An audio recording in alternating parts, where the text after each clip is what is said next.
Hello everyone, this is Dartt, and I wanted to talk today about the Warcraft movie Transmog items in brief. And it's, in case you're not familiar with this, it's a sword and shield that are useful for Transmog.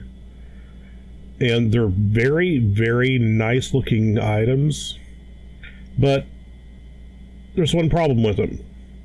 They can only be used by prot warriors and prot paladins. So the discussion is, why couldn't Blizzard have added some weapon or whatever for each role? What's the sense in adding transmogs for 2 specs out of the whole range of classes and specs? Well, if you've asked this, I'm glad, because I'm going to tell you. First of all, it's no coincidence that this is happening with the movie. I mean, that's the achievement right there that gives you the sword and shield. But who's going to see the movie? Some active players, also some inactive players who may return. But also people who are curious about World of Warcraft who've never actually played the game. Now, if you recall, Blizzard is giving away a free version of the game to anybody with a valid movie ticket stub, which is crazy value if you planned on seeing the movie anyway and you're just curious. That's like 10, 12 years worth of game content right there. Also, as far as the timeline goes to Legion's launch, about how long does it take for a new player to level to 100? Now, I'll be honest with you, I'm not exactly sure, but I'd be willing to bet dollars to dimes that Blizzard knows right down to the exact number of minutes on average.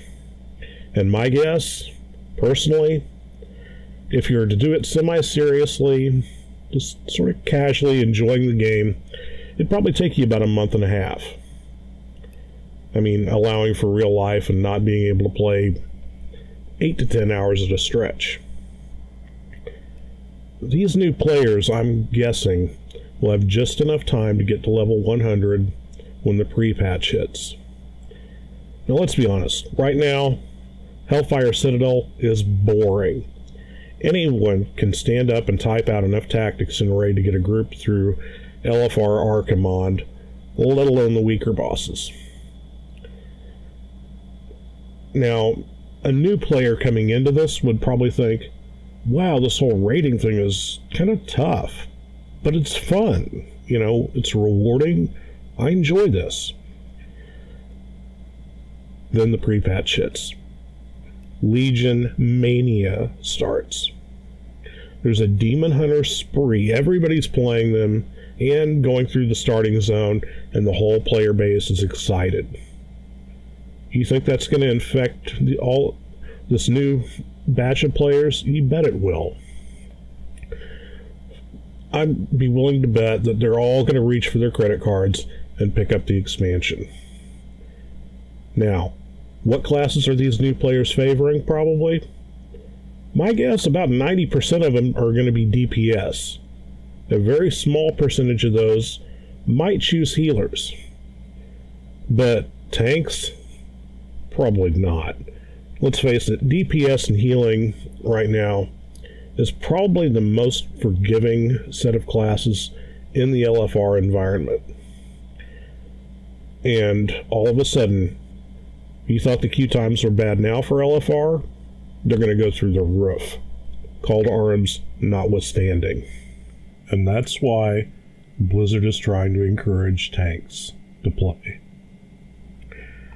Just from personal experience, playing my own alts, I can tell you the queue times, or the queues for LFR, Hellfire Citadel, any night of the week, from prime time until midnight, I see the call to arms reward. This tells me there's just simply not enough tanks. And of the tanks that I have seen in LFR, most are inexperienced with the fights at best. or inexperienced with the role as a whole at worst, with the majority being role inexperienced. Now, you can ask yourself, okay, how could you possibly do this? There's little things an experienced tank would do or not do. What most of them will do is try and provide leadership to the whole raid. They will use ready checks, they will use pull timers. They'll provide raid markers and offer strategies on how to fight the boss. Any boss. And if need be, they will try to constructively call out underperforming members. Some things they won't do: face enemies with frontal attacks toward the raid. Another thing, positioning enemies in places that will wipe the raid. Or impatiently pulling without making sure at least the healers are ready. Needless to say, most of the tanks that I've seen, new to the role, not Hellfire Citadel. Well, I guess you could say they're new to both, but definitely new to the role. Those of us as experienced players who've been playing for 10 plus years, there's a challenge that we need to step up to the plate and handle. We're about to get a bunch of new players, and quite frankly, there's nothing at all we can do about this. And honestly, I think we should all be happy for it. Unfortunately, these players will not have the benefit of our experience, and Blizzard cannot provide an instruction manual on how to play. They've tried this with Proving Grounds over the past couple of expansions, and it proved so poor of a system that it's being removed as a requirement in Legion. It is on us to help mentor these new players wherever and however we can. Mocking players and snidely asking if they just started playing yesterday, do this and you're going to wind up embarrassed, because more and more of these players are going to start saying yes in so many words, and you're going to feel like a dick. How many of us are having to endure raids that are called off for one or two players on either heroic or mythic difficulty? How many of us have more than one character that we use LFR to ready for harder raid difficulties? We need to help these new players step up to the plate and tank, DPS, and heal where we can to foster future heroic and mythic level raiders. I want to know what you think. Please post your comments and thoughts below. I would love to read them. Thumbs up if you enjoyed this, and please feel free to share it with your friends and guildmates. And if you're still listening, please, please, please don't forget to hit that subscribe button. As always, this is Dartt. Good luck and have fun in all your games, and take care, everybody.